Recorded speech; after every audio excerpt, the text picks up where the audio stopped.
Hello, my name is Gavin Brunson, and I welcome you to the Career Paths Podcast.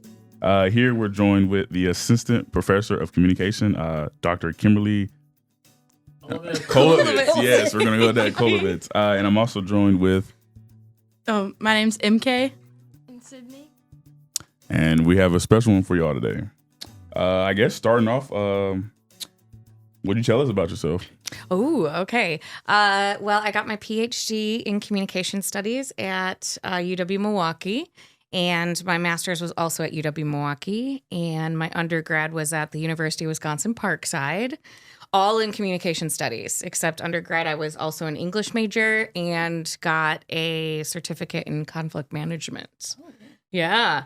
I actually, there was quite a break in between there though. So, I worked in the quote unquote real world, right after undergrad until I went for my master's. So also a mom. Can't forget that. Yeah. I'm also a mom. Yeah. Yes. Yes. What was your specific area of study in communication studies? Because I know you've talked some about that with me, but what's your specifics in that? Sure. Yeah. My specific area is actually video game theory and culture and organizational communication. So particularly with both of those, though, how those are married together is through small group communication. So that's really kind of my favorite part about research and teaching and that area is how we communicate in small groups. So. Mm-hmm. What about the difference between communication and communication? I'm so glad you asked that. So it is actually communication studies, not communications. So a lot of people make this mistake. What we're doing right now is communications, right? So that's the technical production side, the doing part, right? The action. But communication studies is that's just part of communication studies. So communication studies as a whole is going to be anything with human behavior. So that's going to be things like interpersonal communication, small group communication, organizational, intercultural. So you see that communication studies encompasses a lot more than just the technical aspect of it. It's going to be a little more theoretical rather than kind of like what we're doing right now. And you know that from class. Yes, because I made the mistake in persuasion last semester of saying, I'm a communications major. And Dr. K said, no, you're not. You're a communication studies major. I love that story so much. And then you panicked. I did panic. You did. You panicked a little bit. I was like, no, you are right where you belong. Don't you worry. So do you have your own, backstory of how you got into communication? Ooh, I do, actually. I can tell you that. So I was never, ever, ever a math and science person. That just was never my constitution.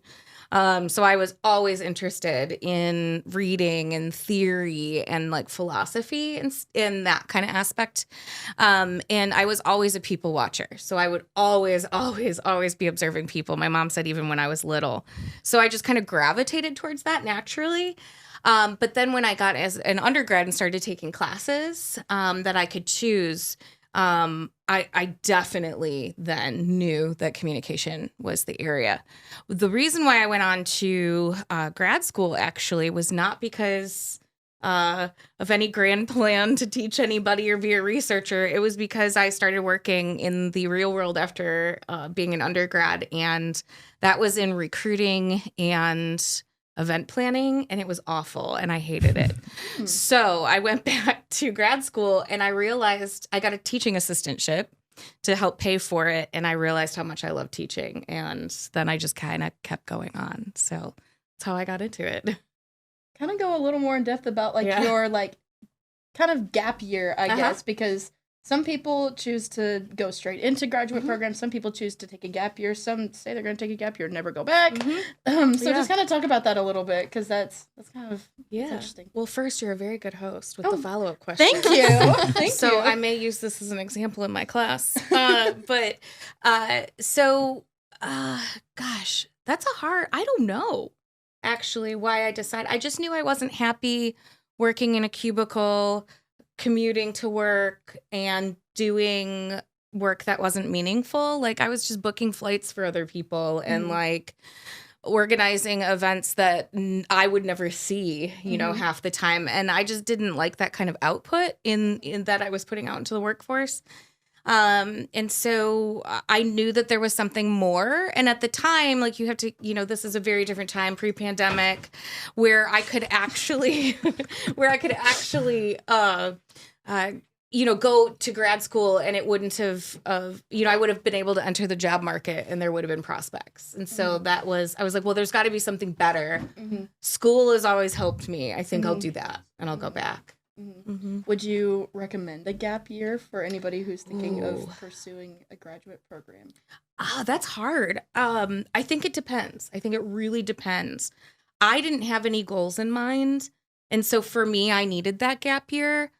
But if you know already, I think what you want to do, I don't think a gap year then is necessary. Like if you already have, you know, I think then at that point, you already have a goal in mind.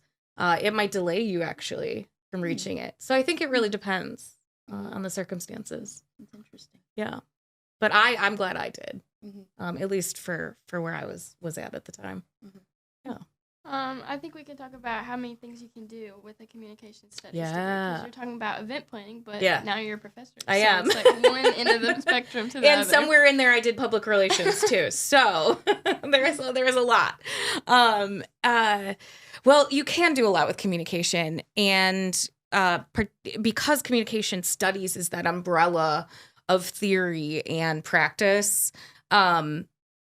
Depending on the programs that you can get into, you can really focus it into different things. So, for example, this, right? Like podcasting and the production portion of it, script writing, like everything that goes along with that is that technical, practical side. But then there's also public relations.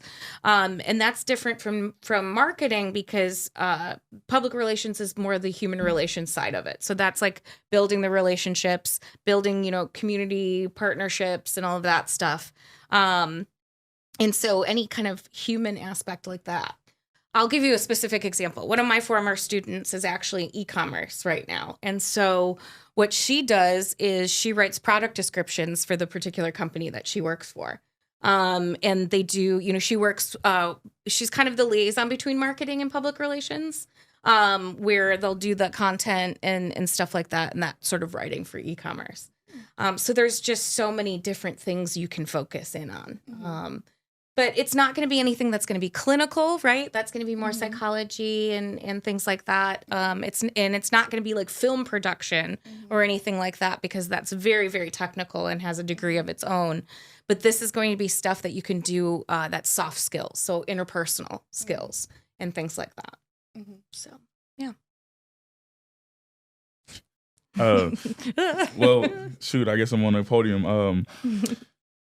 Video games. Yeah. You said that was one of your concentrations, I believe. How did you get into that? What does that like entail? And because like someone who plays video games, I just know how to play them. Yeah. I don't know like the research or the studies behind them. Please, like. Ooh, I'm gonna turn it elaborate. around. I'm gonna turn it around and ask you then. Uh-oh. Okay. So like, what games do you play?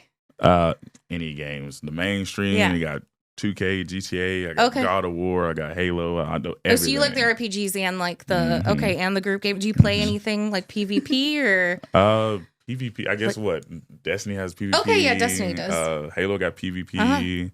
So a little bit of everything. A little bit. Shoot, even on the phone, Clash of Clans, I play that too. Yeah, okay, so. okay, yeah, phone games, those count. Those count. Okay. Yeah, We fit. Which I have not played that in a hot minute. But But see, we're talking about it right now, right? Yeah. And like I heard, you know, them mumbling, like, what are they talking about? Like we fit, right? And so there's some culture, right, for people who quote unquote play games and people who quote unquote don't play games, right? If we're gonna put people in those categories.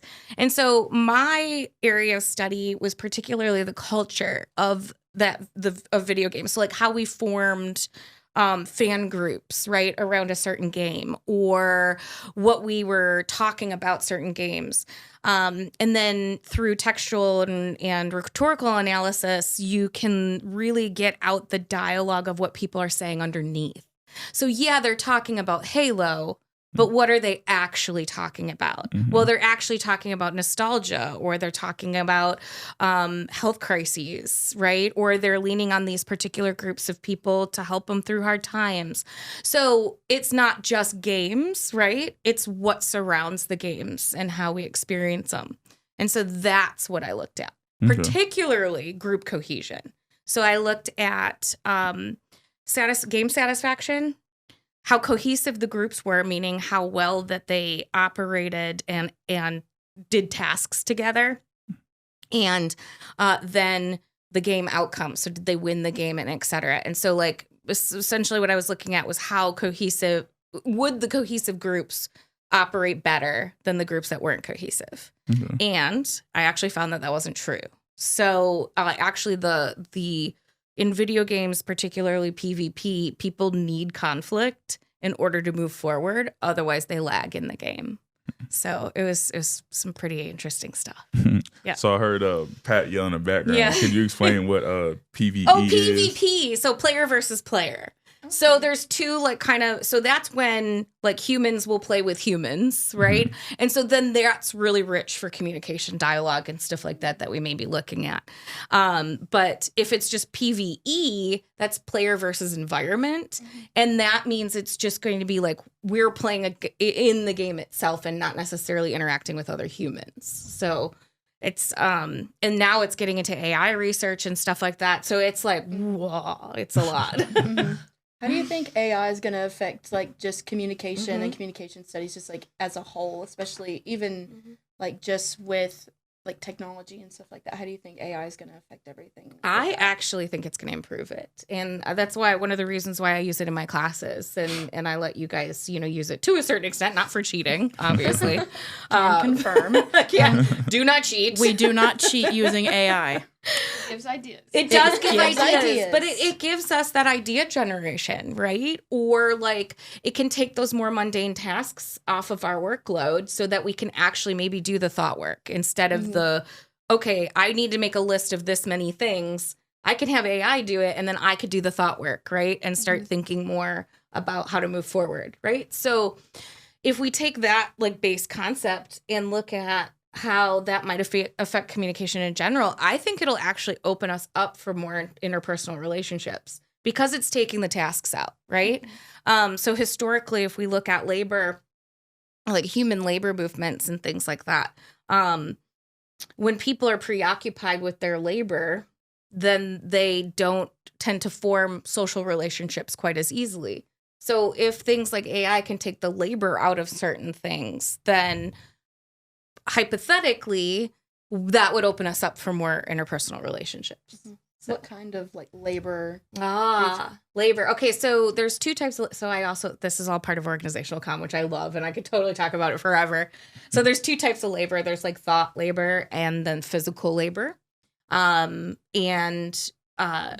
Essentially there's different tiers. Oh my gosh, I could talk about this. There's too much.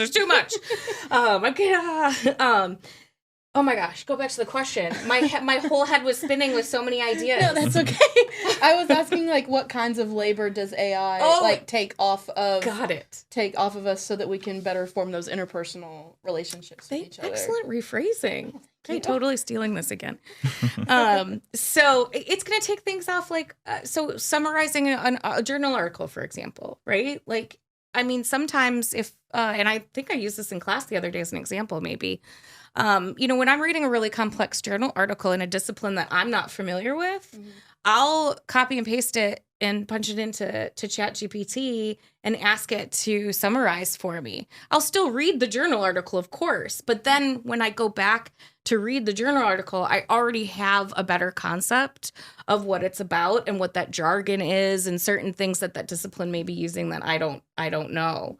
And so if it takes that kind of work off of our plates, I think it opens up that understanding better, because then we're not struggling to understand it. And even if we think of, certain learning disabilities and things like that, it could really aid in some of those, right? Like creating reading outlines for people who are dyslexic, for example. So it really has some uses, I think. That's interesting. I kind of rambled on. No, I love that. I think it's interesting, especially because like a couple weeks ago we had the episode with Dr. Birkencraw about AI, and he talked about it with like social media algorithms and just data science in general. And so AI is definitely kind of, it wasn't anything like just a few years ago. Like my freshman year, like we never heard anything of it. And then it kind of started making its way into kind of just like into like my education like just almost a year ago, because I was taking fake news with Dr. Sonia last spring, and we had to talk about, we had like a whole unit on like AI and fake news and everything like that. And then now it's like so prominent. Like we had to use it last semester for an assignment with Dr. Roulier. Yeah. And so now it's crazy how like in my college career the AI has just become so much more prominent, and like professors are having to look out for it for cheating, or they're like letting you use it for assignments, or like I think when professors learn how to use it like in an educational aspect, it can really improve like a classroom setting. Yes, absolutely. And we're still learning it too, you know, as professors. Like I'm still learning like how I can use it. And so I think if we learn it together, you know, and you know, like I said, like as long as you guys use it but don't cheat. Yeah. I mean, there's different, you know, there's in you know, if you guys, I don't see the difference between asking ChatGPT a question and going to ask a librarian a question. But the librarian isn't going to write you a paper, right? ChatGPT can have that potential to write you a paper, right? So it's about using your resources and things like that. Interesting. Yeah. Yeah. Using like AI, like, I guess effectively and productively is like a skill that we learn. But what are some other effects that we can learn? Okay, so persuasion is a big one. Rhetoric and persuasion. So that one's huge. And just the art of argument, right? So most of the debate programs that you guys will hear of are always housed within communication studies programs. And so that's a big picture kind of thing for us.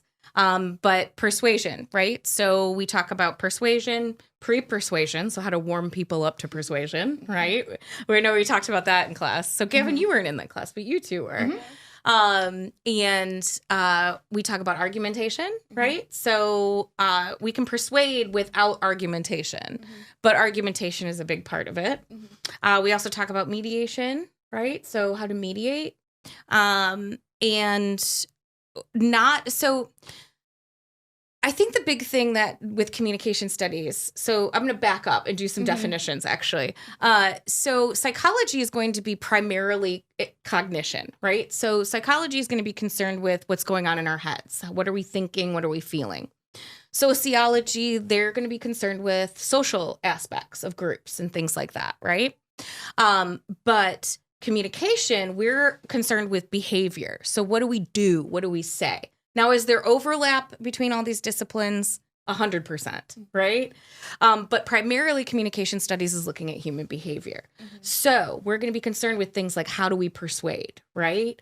How do we form a good argument, right? What words do we put together to form those good arguments? We also look at interpersonal communication and those soft skills, right? So how to build relationships with people, how to maintain relationships with people, how to better communicate with your romantic partners, right? How to better communicate with friends and family. That's all part of that interpersonal communication. And those are going to be those theories of self-disclosure, right? How do we disclose ourselves to other people? What pieces of ourselves do we disclose to other people? That's all that interpersonal soft skills. Then there's the organizational and small group aspect. And so that looks at decision-making and task performance and things like that within small groups and organizations. So those are those primary types of skills that you're going to get out of it. So like when employers are asking for soft skills, right? They're talking about interpersonal skills. And that is a huge chunk of communication studies that we talk about, is how we behave in relationships with other human beings, right? Both in group settings and one-on-one, right? And so communication studies essentially will give you those soft skills that employers are looking for. Interviewing skills, right? Just how to be a dynamic group member, things like that. You look like you want to say something. I was just about to ask a question. Just kind of piggybacking off of that, what does like effective communication look like in the workplace? This is our careers. What does effective communication look like in the workplace and also just like with communication studies. Sure. Okay, so a lot of the stuff in workplaces in terms of effective communication, it's all about being able to get your message across as clearly and as simply as you possibly can, right? What needs to be done, who needs to be involved, who needs to know about it, and how are you going to communicate that message effectively? And so those types of strategies are all what we learn in communication, right? And it's how to be a good group member, okay? So, part of that communication effectiveness in the workplace is if you're upset about something, say it, but say it professionally, right? Yeah. Mm-hmm. And so those specific skills are what we learn in communication studies. So those things are like effective task management, effective communication with coworkers, no social loafing. So how not to be the social loafer, right? Those types of things. Mm-hmm. I don't know if that actually answered your question. I think it answered my question, especially with the whole like, if you have an issue with somebody, go talk to them about it, especially in the workplace, and don't be passive about it. Yes. Like, just go talk to them. That's one of the few things that like, I'm the kind of person where if I have kind of like an issue with somebody or just like an issue in general, like I'm going to go talk to them about it. And some people just aren't like that, I guess. And sometimes I'm just like, just go talk. Yes. Just go talk. It's about having those difficult conversations, right? Because in relationships, whether it's workplace relationships, family, friendships, we are going to have difficult conversations. It's not going to be 100% happy all the time, right? And so if we have both the emotional intelligence and the communication effectiveness in order to communicate in those difficult conversations, then the group cohesion, right, becomes a little bit more balanced, and the group culture and the organizational culture, and then it tends to balance, right, a little bit if we have all of those skills available. Yeah. So going off that, do you think with my nerd side is speaking right here, but do you think with AR, VR, AI, and all that, do you think that's sort of going to like take away that cohesion and that those interpersonal skills? That is a difficult question. I don't know. I can honestly say I have no idea. It's just so new. And it's such a new type of technology in terms of the way we connect with other humans. I don't even know where to begin to predict it possibly, because it's so revolutionary, right? Because I mean, like VR, for example, that was something in science fiction novels in the 1930s, and we're now actually seeing it come alive, and we're not quite sure what to do with it. So my answer to that is I have no idea. I really don't know, but it'll be super interesting to see. But no, I think things like Google Meet and Zoom. Now, was it ideal to put everything online during the pandemic? Absolutely not, right? But is it a really good supplement for our communication channels? Absolutely, right? I mean, look at us being able to communicate long distance with people, right? Send video, like now even through WhatsApp, for example, we can send larger videos and things like that, something that was restricted before. So as the technology increases and the communication bandwidth becomes more and more and more, we were able to communicate with a wider range of media richness, right? And the more media richness, the more interpersonal that communication becomes. And so, yes, I definitely think in terms of that, it's definitely helped. And just look at people with, communication disorders, right? So people who are hard of hearing or deaf, for example, a lot of this communication technology has really helped them it's helped level the playing field, right? For people receiving messages. So things like that have definitely helped for sure. Yeah. Sorry, I ramble so much. Sorry, I was trying to wait until you were done before I choked on air again. I think I'm good now. Okay. I think I'm good now. Okay. I'm so sorry. No, you're good.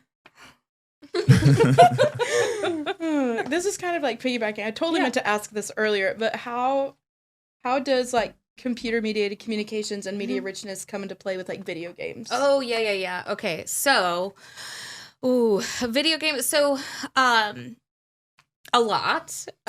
So So computer mediated communication is kind of an older term now. I know we talked about that in class. And now it's digital communication, right? So we're putting the term digital in a lot of things instead of the former kind of computer term. So computer is being replaced with digital, right? But with media richness, I mean, it's the same as any technology, right? With video games. So the more real it is, right? So the more advanced the graphics cards and the more advanced the processors, the more real it feels to us. And the more real, the more we're able to invest in the game and suspend disbelief. So the real big thing with video games is the storytelling aspect that we have to consider. And with storytelling, we have to have a certain suspense of disbelief, right? So we can't really be logical a lot of times by some of these stories that we're experiencing. And so obviously the more real it is, the more we're able to get immersed, and the more immersed we are, the more we enjoy it. So it's an enjoyment factor. Is it kind of like on the Wii? You know, like the games with like the Wii Sports and like the Wii Fit. Like is it kind of like how our generation just kind of is more like naturally drawn to that because it's just more real feeling and also provides a little element of nostalgia. Exactly. You're exactly right. You nailed it. Thank you. Good analysis. Thank you. Bravo. I know there was a big, like, I guess controversial that it was, like, desensitizing people video games were. Yeah. How do you feel about that? That is false, yes. So that it's actually been disproven by psychology, by communication, by sociology. So video games obviously touches a lot of different disciplines, IT, data science, and all of those disciplines have actually disproven that there's no desensitization. It's the same as any media that's mass in nature. It's about the individuals and their constitution, not necessarily about the magic bullet, right? Just because you're seeing this information, it's going to affect you. Yeah. Yeah. With nostalgia, do you think that with all this rampant technology come out, do you think we're going to see like a quick switch to like older things, like with like records and record players? So we talked about that in class. That was such a good discussion. It's like our generation, I feel like, is kind of going back towards like the older things. Like, I have my disposable camera in my backpack right now. And then I brought my leapfrog to class. Yes, the leapfrog was amazing. It was incredible. It's still in my dorm room right now. Oh yes. I mean, no. So I don't think it's going to be like a complete halt, right, on progress by any means. We'll always have that nostalgia, but then we have to keep in mind that our nostalgia isn't somebody else's nostalgia. And there's new generations that are producing new content and new technology. And so there will always be the retro, right? So retro is a label in a lot of things. Retro clothing, retro record players. And so I think that retro or that nostalgia will always keep kind of popping up, but I don't think it'll ever like fully reverse or halt progress. Okay. Is that like what you said, the retro, would we consider Mickey Mouse the original as retro? Because no, that's vintage. Vintage? Okay, so what's the difference from vintage and retro?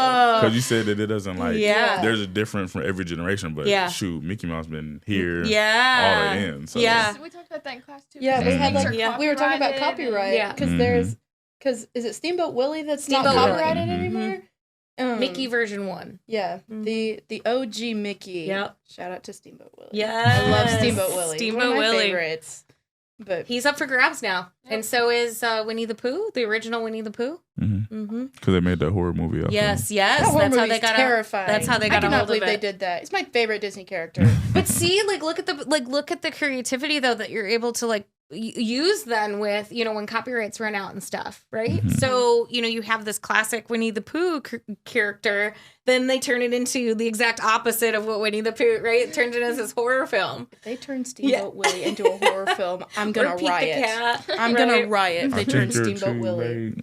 What? I think you're too late. Yeah. What? Yeah, that people have already been, because as of January 1st is when it opened the copyright for Steamboat Willie. And so there's already they already were grabbing at it for horror. So and then Mickey Mouse got his own conspiracy theories. Like there's like a whole like horror like line of just the original, not in Steamboat Willie, but like I don't know what year it is. It's creepy. Yeah, don't look it up. But wasn't planning on it for the next 3 weeks. Wasn't planning on it. But but I mean, look at just how the conversation went, right? Like how we kind of divulged and went and started building affiliation, right? Everybody, that's communication, right? And so if you can figure out that process, right, by studying communication, then you could not only do it better, but you can help other people to do it better too. Like when you can figure out how to navigate that.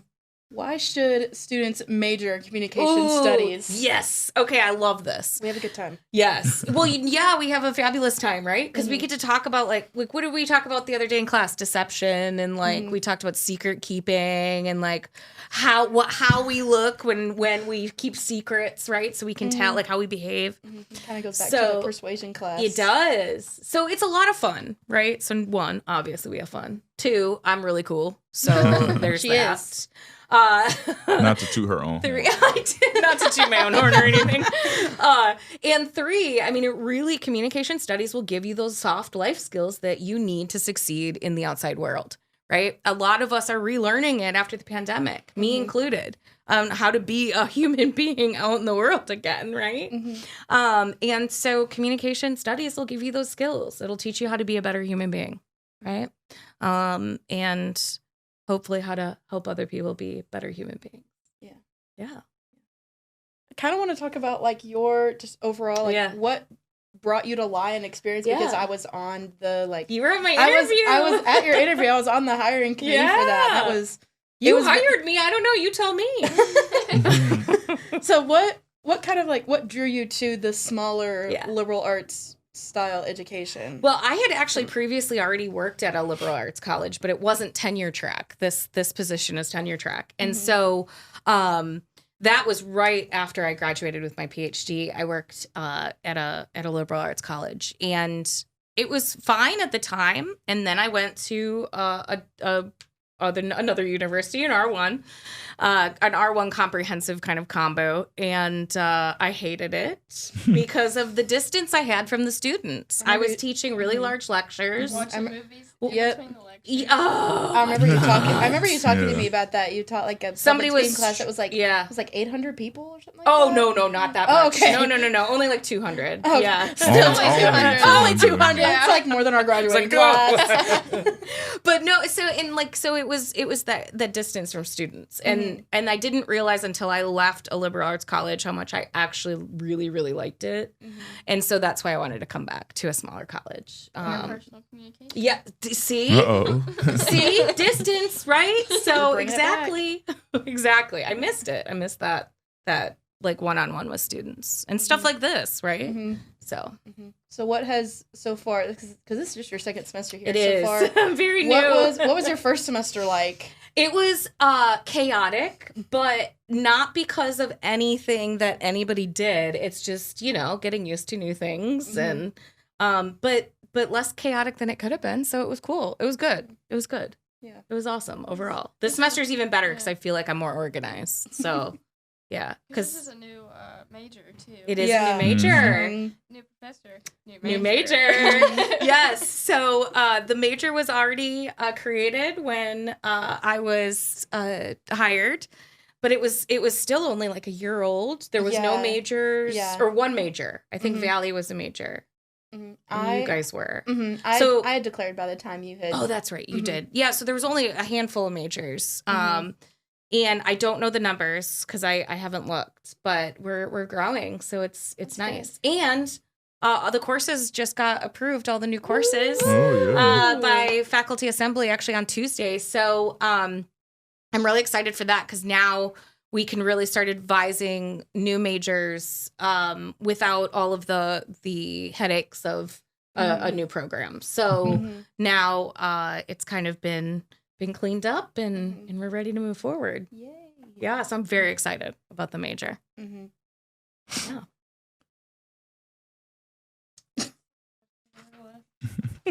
It says, this podcast is about careers. Would you please tell our listeners what the careers are for major? Oh, yes. Okay. So lots of different. So a lot of communication majors, if they don't go on for a master's degree, because a lot of comm majors will go on for a master's degree, because the master's degree will then specialize you depending on what you want to do goal-wise, right, with your career. But if you don't go on for your master's, e-commerce is a really big one right now. Like I mentioned, my former student was doing. So a lot of content creation as well, because if you know that how, humans behave as consumers, you can also then tailor those messages to those consumers. So a lot of content creation, public relations is a big one, event planning, recruiting, and a lot of people then will go on to human resources. And will take the specific tests that are needed to go into the human resources, depending on the state regulations. So, yeah. So those people skill type of jobs. How do you think like content creation, just like the world of influencing on social media, has changed the way of communication and communications? So, that's a hard one. Because that's literally what our entire Com 310 course is about this semester, is social media. But I think it's changed it for the worse, I'm going to say. Interesting take. Ooh, and this is just terms of quote unquote influencers, because what it's doing is it's taking away the critical eye of the consumer. And by consumer, I mean consumer of the message, not necessarily a product. So the consumer of the message isn't afforded the ability to fact check a lot of times because they are being so influenced by the relationship they have with this fictitious person. The quote unquote relationship. Yes. Kind of. Yes. So it's a false relationship, essentially. And any false relationship kind of goes against that whole interpersonal, effectively and appropriately communicating kind of aspect. And so I'm uncomfortable with the whole influencer scenario, right? Because, we've seen plenty of them where they're, dressed up and in the perfect beach house, right? And then it ends up being like a parking lot, right? And so like that, it's just this falseness, right? That I think gives people who are consuming that content a false sense of what's happening. Yeah. Interesting. Yeah. I like how you talked about it just kind of like messes up the whole like interpersonal communication and what it's all about, because the whole thing, I think one of the most important things about like communication studies is being able to like build those relationships with people, because that also helps in the pre-persuasion stages. And so I think, because remember, if they like you, they're going to buy what they're going to listen to you. About. They're going to listen to you. And so when you have like those influencers with hundreds of thousands and millions of followers who just like, well, now with TikTok Shop becoming a huge thing, it's huge. Like, I'm gonna give an example because I've been guilty of this. So a couple weeks ago,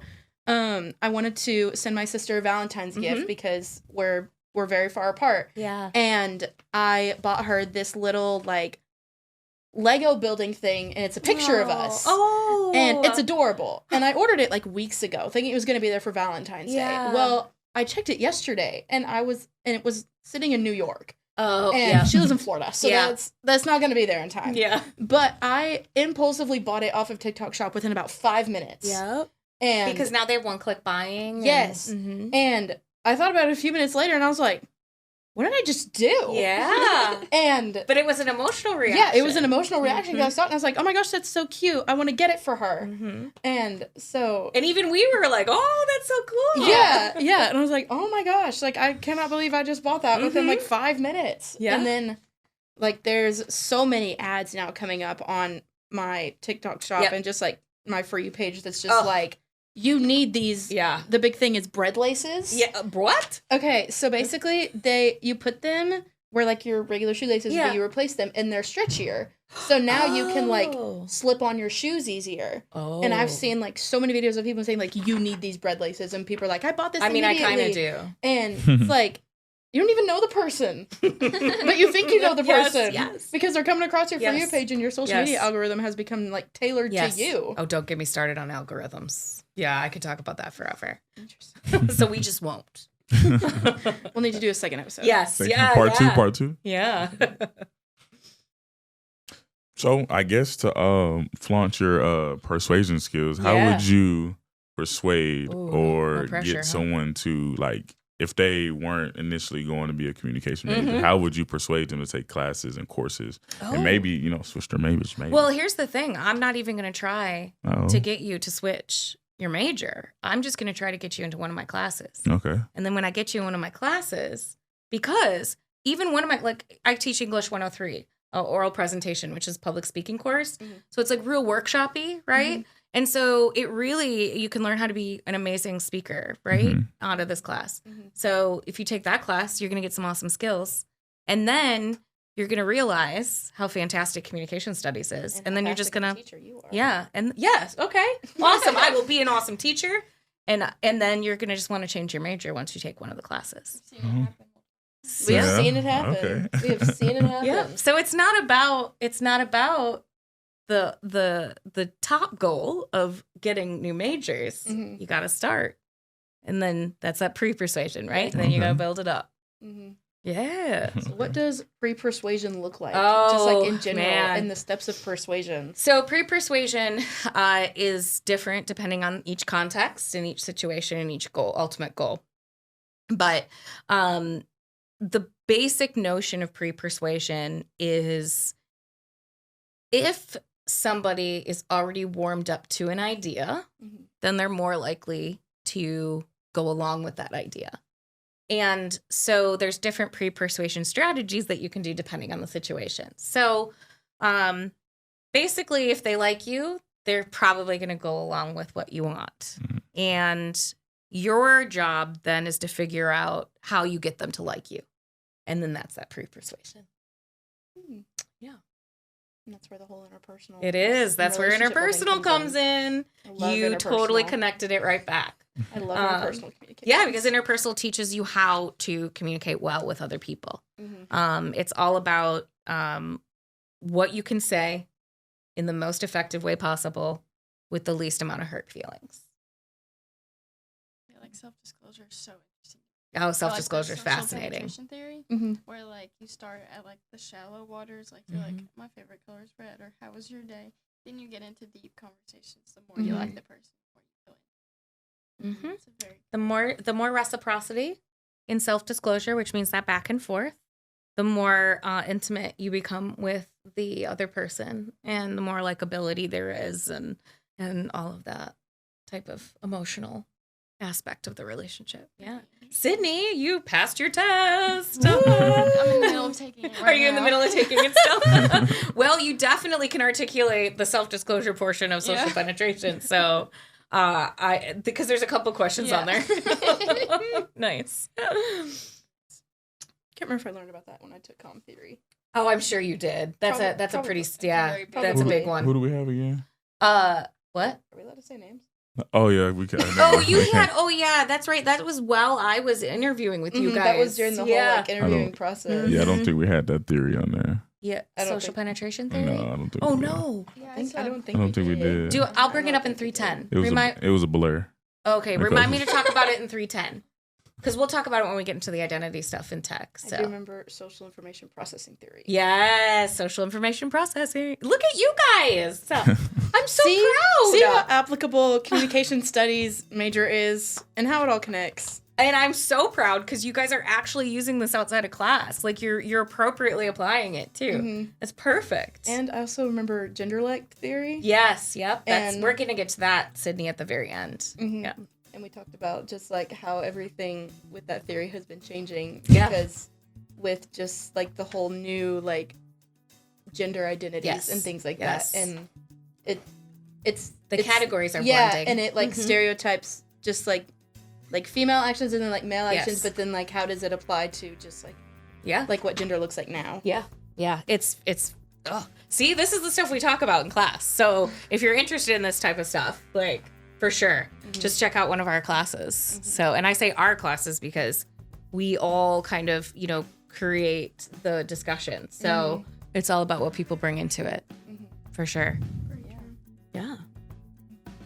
No, I guess that's All that's a great closer. I guess. Okay, perfect. Thank you guys for having me. I loved Yes, it. ma'am. Thank you for joining us. Yeah. And don't you worry, Pat Lynch will be back next week. His Still here. Actually, we kicked him off indefinitely. We're taking over now. I've been triggered. That was awesome, guys. Right. Yay! That was wonderful.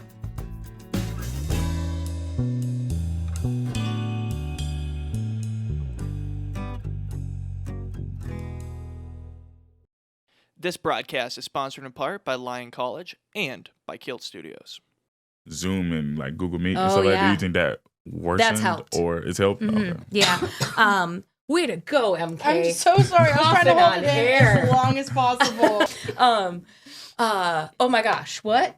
What? Huh? Oh, I Zoom. ruined it. I'm Yeah, sorry. Because I was like, we talked about it the My other day. ADD is kicking in. I can't concentrate. I was It's trying to hold it as long bird. as possible. I can't handle it. Oh my gosh. gosh. No, that's a me problem. I'm so sorry. No, that's a me problem. That's a me problem.